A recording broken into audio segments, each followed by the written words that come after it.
Yo, good afternoon, everybody. How you doing? Welcome to the Wisdom of the Way. I'll be your guide, Renz, today, and we're going to talk about giving and receiving today. Now, first and foremost, I'm not asking y'all to give me nothing. No, this is not about me asking you for anything. The only thing I want you to do is listen to this video, subscribe to the page, and share this video, and then take these things I'm about to tell you and add them to your life. That's all I want you to do. So, giving and receiving. This comes from a conversation that I was having with a really good friend of mine. And in that conversation, she made two statements. She said that it is better to give than it is to receive. Now, based on her religious view, that comes from Acts. I get it. But you can find that in pretty much every religion where it says it's better to give than to receive, and you should be a cheerful giver. You can find that. And I do believe that we should be givers.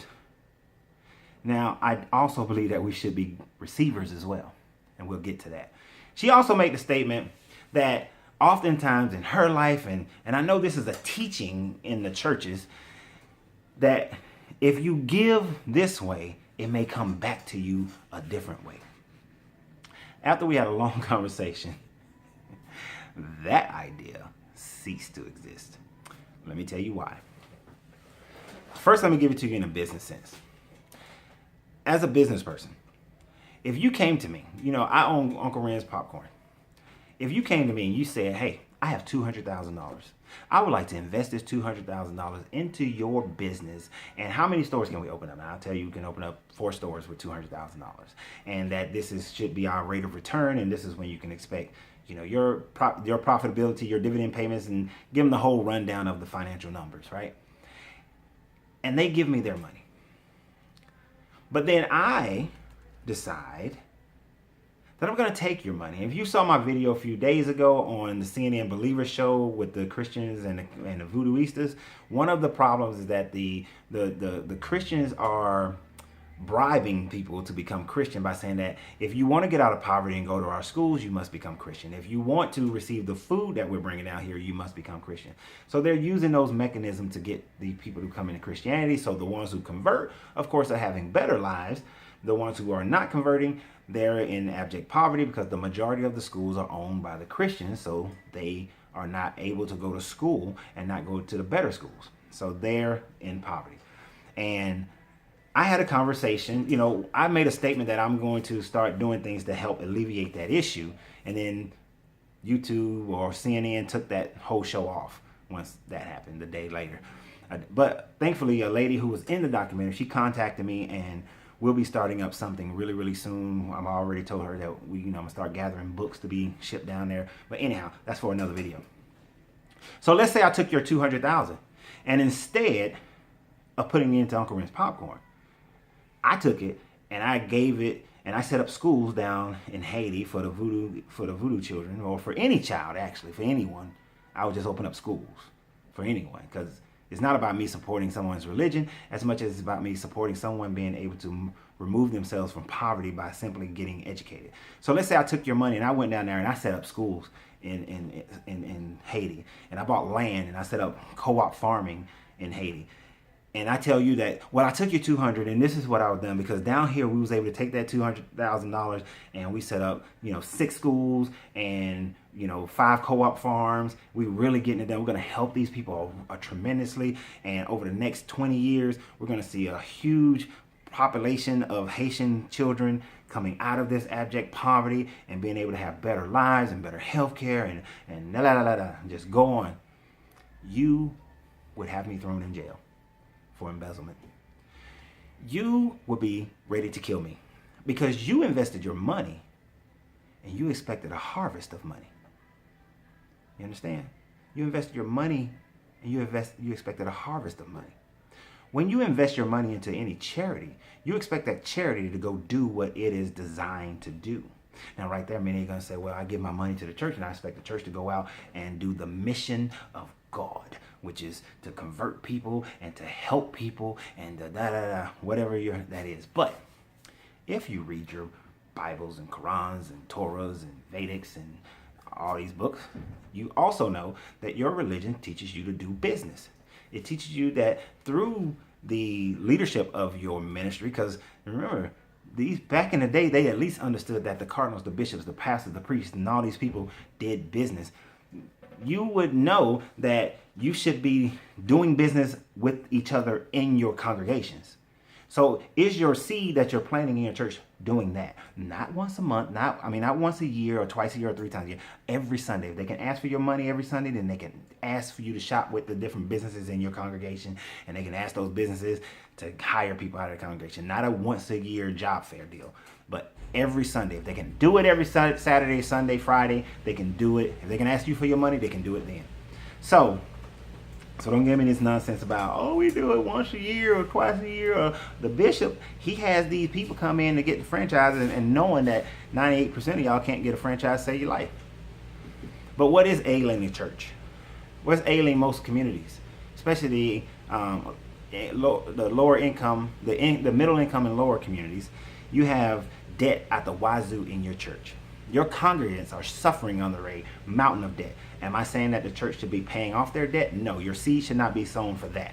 But if you're sowing seeds into your church, instead of your pastor getting a new plane, instead of your pastor having $1 million house or a $500,000 house, instead of your pastor having all these cars, instead of your pastors and other people in your church having all this stuff and building all these other things, why not pay for somebody to come in and on a weekly basis they're teaching financial management in your church every week? Like somebody is hired in, because I'm sure if you can afford to buy your pastor $1 million house, you can afford to have a staff to start a institute of leadership and financial management, an institute to build businesses and entrepreneurship. I'm sure you can.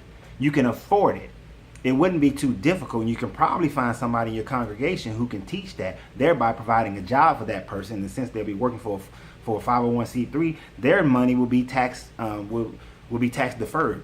So help me to understand why. You can put a daycare in there and charge all your people who come to your church for that daycare, but why can't you put up a school that teaches people about financial management and economics, teach them about entrepreneurship? You're sowing seeds, and one of the biggest issues in your church is the fact that people don't have money. People don't know how to make money, and people don't know how to keep money, people don't know how to invest money. And I'm talking beyond your 401ks and buying into the stock market when you don't know what you're doing, but building businesses, helping people to become entrepreneurs in your church. And I mean, a good program, not some BS program where you're just selling people hope of entrepreneurship like many churches still do on that end. Where are you planting your seed? You see, a farmer would never plant a seed in his fields and then go to another field and expect a harvest. No, you plant a seed in your field, you're going to expect a harvest in your field. So if you plant seeds in your church, then expect a harvest in your church. If you plant a seed that your church is supposed to alleviate issues and pains and problems in your church and community at large, then if your church not doing it, stop planting that seed.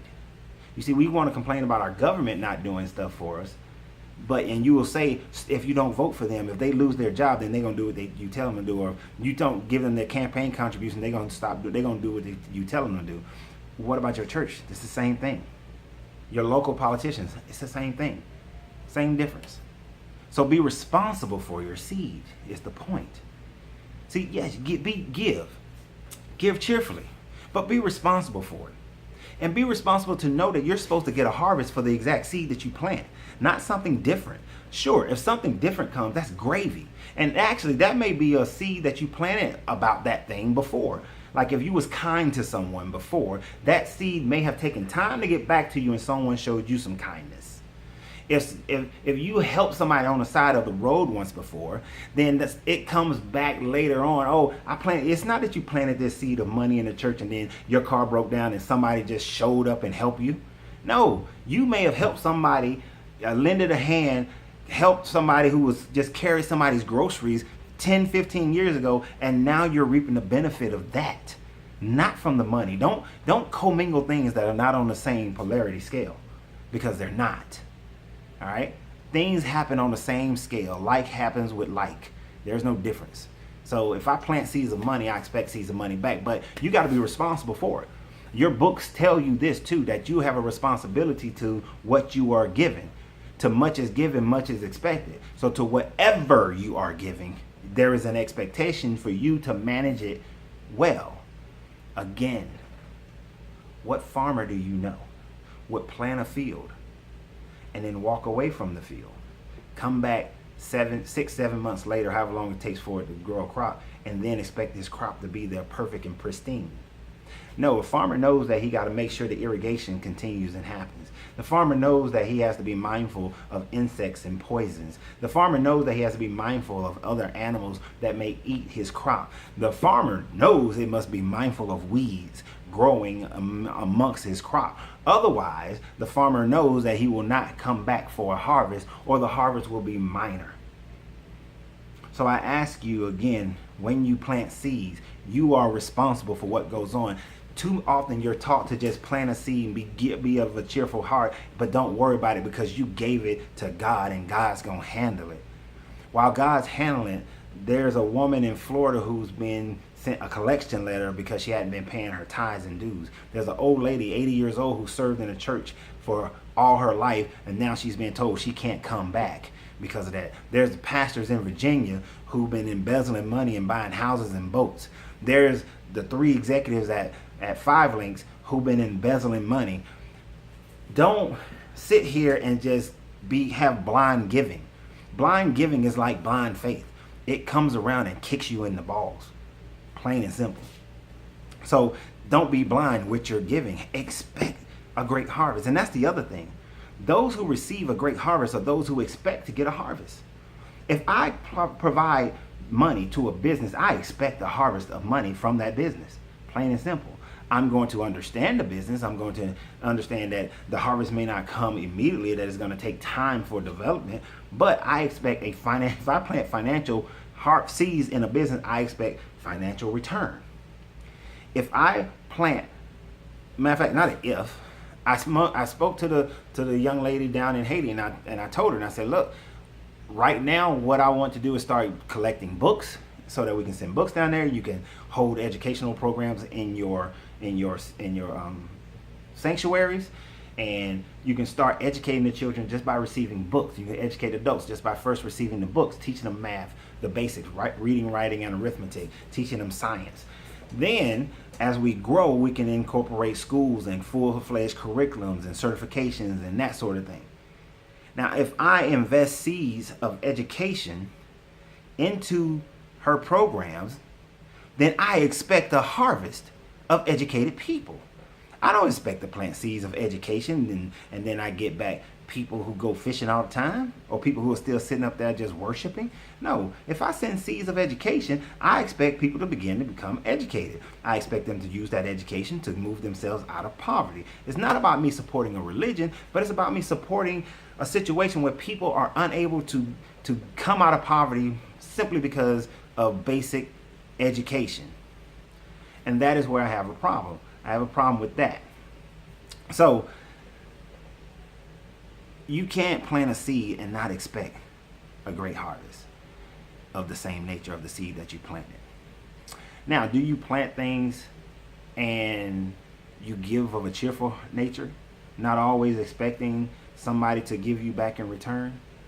Not one time has the sun called upon the earth and said that you owe me for all the sunlight that I've given you.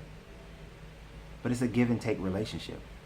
Not one time has the earth told the tree that you owe me for all the nurturing that I've given you. It doesn't happen that way. But it's symbiotic. It's simpatico. The tree derives its power, its energy from the earth. It gets its nutrients, its water from the earth. In turn, the roots of the tree binds the soil together and makes it stronger and gives strength to the earth. The fruit that goes unused from the birds and the other animals land on the earth and revitalize the energy of the earth. At the same time, those birds who came and they made nest in the tree doesn't tell the birds that you owe me for providing a nest for you. But those birds help keeps the trees trimmed and clean, and those birds help eat some of the fruit so that it doesn't overpopulate. It all works together by intelligent design. Man is the only creature on the planet that lives in a state of gluttony. A domesticated animal will become a glutton because we've trained it to do so. Therein is man's influence. But man, every other animal in the wild, in its natural instinctive state, only takes what it needs.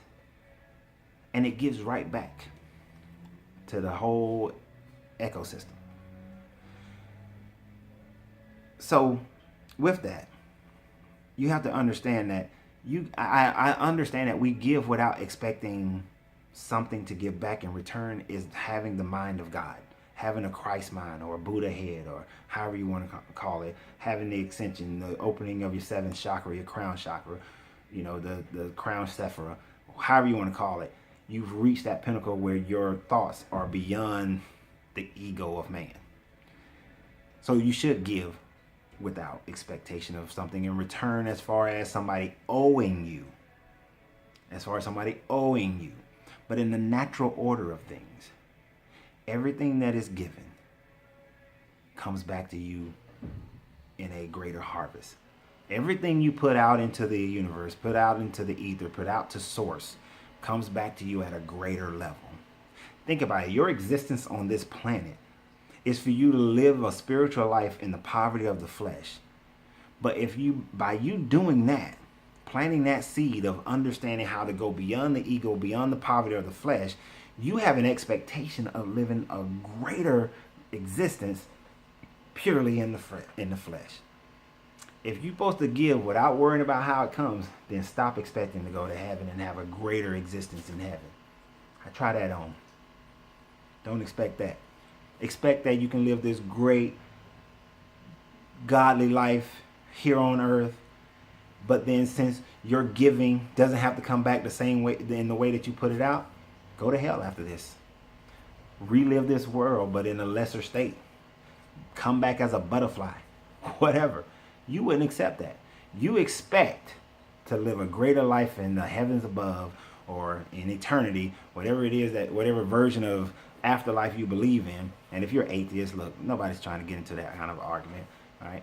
But you have that expectation for that. So why not have that expectation for every seed you plant here? Whether it's seeds of love, seeds of money, seeds of friendship, seeds of whatever. Expect a great harvest all the time.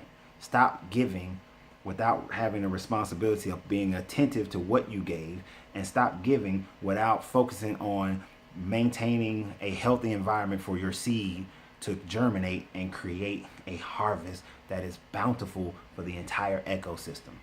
I hope that this does something for you. I hope that you gain some information and some wisdom from it. I know I certainly did in my discussion yesterday.